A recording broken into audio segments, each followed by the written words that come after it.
አሁን አንተ ለምንድን ነው ሙስሊም የማትሆነው? ለምንድን ነው ሙስሊም የማትሆነው? ማትሆነው እኔ ያው ገና በአርባ ቀን ክርስትና የተነስቼ ያደኩበትን ኢየሱስ ክርስቶስን ድንግል ማርያምን መወዳትን ፍቼ ወደዛ መሄድ ይከብዳል። እንዴ ድንግል ማርያምን ለምን ትተዋታለህ? እኛም እኮ ድንግል ማርያምን ሲጀመር ትተክ እንድትመጣ አንፈልግም። እኛ ልክ አንተ ወደኛ ስትመጣ ኢየሱስንም ድንግል ማርያምንም ይዛሃቸው እንድትመጣ ነው የምንፈልገው። እንዴ ለምን ትታቸው ከመጣክማ ሙስሊም አይደለክም አንተ። ይዛሃቸው ነው የምትመጣው እኮ። እንደውም በትክክለኛ ቦታ ነው የምታገኛቸው። ለምን ማርያም እናንተ ጋለች ነው? አዎ እንዴ ማርያም ማለት ለዛውም የተከበረች በጽህ ሴት ናት እኮ ማርያም። ይኸውልህ ቁርአን ላይ ማለት ነው ለብቻዋ ላይክ የቁርአን ስያሜ የተሰየመላት ለብቻዋ የሱረቱል መርየም ወይም ደግሞ የመርየም ምዕራፍ ተብሎ ለብቻዋ እንትን የተሰየመላትና አላህ በጣም ያከበራት ድንቅ ሴት ማለት ማርያም ነች። ማርያም ኢቭን ላይክ እንዴት ነው በቃ እኛ ጋር የተወደደች ሴት ናት። አሁን ስለ ማርያም ኢቭን ታሪክ ነገረን ብለህ ብትል አይሁዳዎቹ ማርያምን ላይክ የዝሙት ልጅ ምናምን ነገር ዝሙተኛ ምናምን ይሏታል አይደለ ማርያምን። ከዛ እናንተ ደግሞ ኦቨር ከፍታ አድርገውትና የአምላክ ልጅ ምናምን። እኛ ጋር ግን ስትመጣ ማርያም ምንድነች? የተከበረች እንስት ናት። በቃ የተከበረች አላህ ያከበራት። ኢቭን እንኳን በጣም ተአምራትን ያደርግላት። ለምሳሌ በበጋ ጊዜ የክረምቱ ምግብ፣ በክረምት ጊዜ የበጋ ምግብ አላህ ያወርድላት የነበረች በጣም የተከበረች እንትን ናት፣ ሴት ናት። ገብቶካል? ሶ መርያም አለይሂ ሰላምን እኛ በጣም የምንወዳት ነች። እንዴ ማርያምንማ ትተህ እንድትመጣ አንፈልግም። እኛ ስትመጣ ይኸውልህ እኛ ጋር ስትመጣ ኢየሱስ ክርስቶስንም እኛ ጋር አለ፣ ሙሴም እኛ ጋር አለ፣ አብርሃምም እኛ ጋር አለ፣ ዳዊትም እኛ ጋር አለ፣ ኤልያስም እኛ ጋር አለ፣ መርያምም እኛ ጋር አለች። ሁሉም ሴቶችም ሆነ ወንዶቹ እኛ ጋር አሉ። እንደውም ቦታቸውን ይዘው የተከበሩ ሆነህ የምታገኛቸው እኛ ጋር ነው። ስለዚህ እኛ ለምን ማርያምንማ ትተህ እንዳመጣ? ማርያምን ትተህ ከመጣክ ምን ዋጋ አለው? ማርያምንም ኢየሱስንም ይዛሃቸውና እኛ ጋር ለዛውም የንጽህ ተምሳሌት ላይክ ማርያም ማለት በቃ እንዴት ነው የንጹህ ሴቶች ተምሳሌት። ኢቭን ለዚህ አሁን ላለንበት ጀነሬሽን እንኳን ምሳሌ የምትሆን ሴት ናት። ያቺ ብልቷን የጠበቀችው እያለ አላህ በቃ በጣም እንትን እያለ የሚያወራላት ሴት ናት። ገብቶካል? አላህ ዘንድ የተከበረች ሴት ናት። ኢቭን በቃ እንዴት ነው በጣም ከመከበሯ የተነሳ አላህን በጣም ከመፍራቷ የተነሳ ምናምን ነገር ልክ ገብርኤል እንኳን ወደ እሷ ሲመጣ ምንድን ነው ያለችው? እኔ ከአራህማን ባንተ እጠበቃለሁ፣ በቃ አምላክህን የምትፈራ ከሆነ ወደ እኔ እንዳትጠጋ ነው ያለችው። የተከበረች ሴት ናት። ገብቶካል? እሷ ብቻ አይደለችም። ይሄ የኢምራን ቤተሰብ ይሄ ሌጋሲ የኢምራን ወይም ደግሞ የእሷ የአባቷ በአባቷና በእናቷ በኩል እንኳን ያለውን ፋሚሊ ሌጋሲያቸውን ስታይ በጣም የተከበረ ቤተሰብ ያላት ሴት ናት። ኢቭን እሷን ያሳደጋት እንኳን በጣም የተከበረ ነብይ ነው። ስለዚህ እኛ መርየምን ጥለህ እንድትመጣ አንፈልግም። አይ ከባድ ነው። እንዲህ በቀላል ነገር አይደለም። ሃይማኖት አይደለም። ኖ አይ ኮንስ ምክንያት ምንድን ነው? አሁን ለምሳሌ ይሄንን ስትለኝ አይ እነሱ እኛ ጋር አሉ አልኩ። ሌላ ምክንያት ይኖርካል እስልምና ለማትቀበልበት? እኔ አለ ግን አልናገርም ብያለሁ። አሁን ትንሽ ያን ለማስታወስ ያክል መሐመድ እኔ ያለውን ነገር ማታ ማያረግ ጋነብ ይገባል ይላል። ምን ይላል? ለምሳሌ እሱ ያስተላለፈው መልእክቱ ማይፈጽም እሱ ያደረገው ነገር ማያረግ ጋነብ ይገባል ብሏል። እኔ የት ጋር ነው እንደዛ የሚል ያለው? እስቲ ቆይ እሱ ለወቅ እኔ ስሙ አያዝም እንጂ ሰላላልደልደዲ ምናምን መጽሐፍ ላይ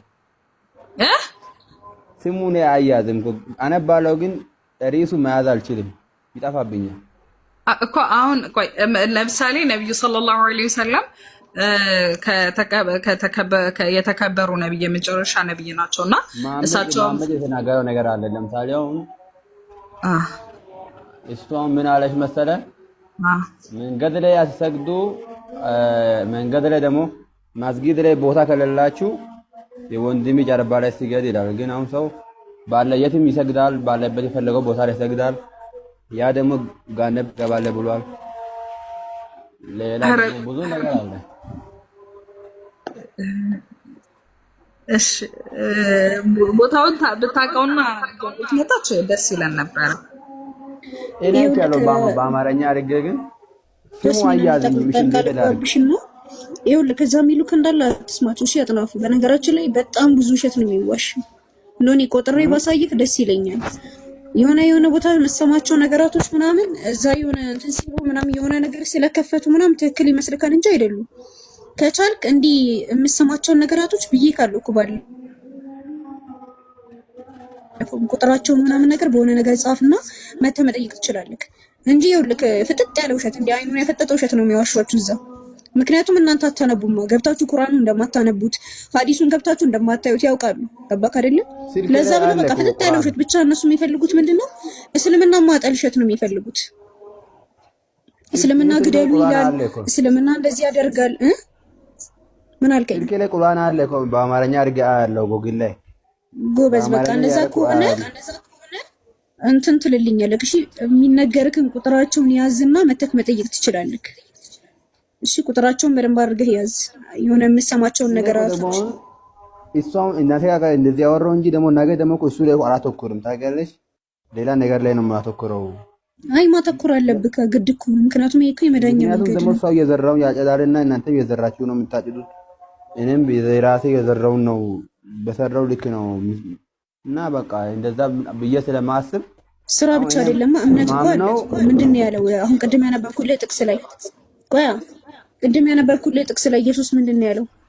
ሉቃስ ወንጌል ምዕራፍ 18 ላይ ሰውየው መጥቶ ለኢየሱስ ሲጠይቀው የዘላለምን ሕይወት ብሎ እኮ ሲጠይቀው ምንድነው ያለው? ስለምን ቸር ትለኛለህ ብሎ መጀመሪያ እኮ አምላክን አንድ ማድረግ እንዳለበት ነው የነገረው አይደለ? አምላክን በብቸኝነት ማምለክ እንዳለበት ነው በቅድሚያ የነገረው። ካላከበራችሁ ምናምን ብሎ ይናገራል። ነው አይደለም? ስለምን ቸር ትለኛለህ? እኔን ለምንድን ነው ቸር የምትለኝ ነው እንጂ ያለው። አሁን አንተ እስልምና ላይ ስትመጣ ወደ እስልምና ከመጣክ ማንን ልትክድ ነው ማለት ነው? ኢየሱስን ማለት ነው። አምላክነቱን ነው የምትክደው እንጂ ነብይነቱን አይደለም። ኢየሱስ የተናገራቸውን ነገራቶች ታጸድቃለህ። ለምሳሌ ኢየሱስ ራሱን ነብይ ብሏል።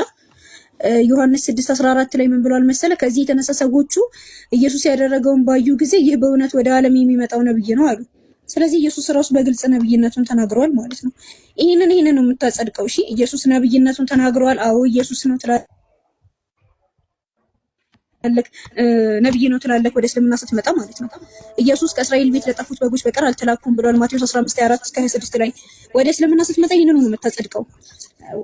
ቁርአን ላይ ምንድነው ይላል? ወራሱለን ኢላ በኒ እስራኤል፣ ለእስራኤሎች መልእክተኛ ያደረግነው የሆነ ባሪያ እንጂ ሌላ አይደለም ይላል።